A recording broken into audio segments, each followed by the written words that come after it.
بسم اللہ الرحمن الرحیم۔ شروع اللہ کے نام سے جو بہت بڑا مہربان اور نہایت رحم والا ہے۔ السلام علیکم محترم ناظرین، رونگھا چینل میں آپ لوگوں کو خوش آمدید۔ اگر آپ اس چینل پر نئے ہو تو برائے مہربانی سبسکرائب کر لیں۔ اگر ویڈیو اچھی لگے تو لائک کمنٹ ضرور کرنا، کیونکہ اس سے ہماری حوصلہ افزائی ہوتی ہے۔ سلطان محمود غزنوی کے پاس ایک شخص ایک چکور لایا جس کا ایک پاؤں نہیں تھا۔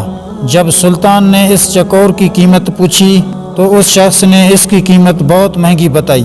سلطان نے حیران ہو کر اس سے پوچھا کہ اس کا ایک پاؤں بھی نہیں ہے، پھر بھی اس کی قیمت اتنی زیادہ کیوں بتا رہے ہو؟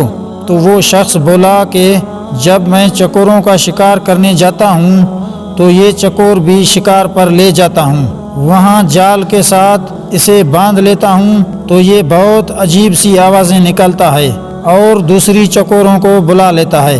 اس کی آوازیں سن کر بہت سے چکور آ جاتے ہیں اور میں انہیں پکڑ لیتا ہوں۔ سلطان محمود غزنوی نے اس چکور کی قیمت اس شخص کو دے کر چکور کو ذبح کر دیا۔ اس شخص نے پوچھا کہ اتنی قیمت دینے کے باوجود اس کو کیوں ذبح کیا؟ سلطان محمود غزنوی نے اس پر تاریخی الفاظ کہے، جو دوسروں کی دلالی کے لیے اپنوں سے غداری کرے اس کا یہی انجام ہونا چاہیے۔ والسلام۔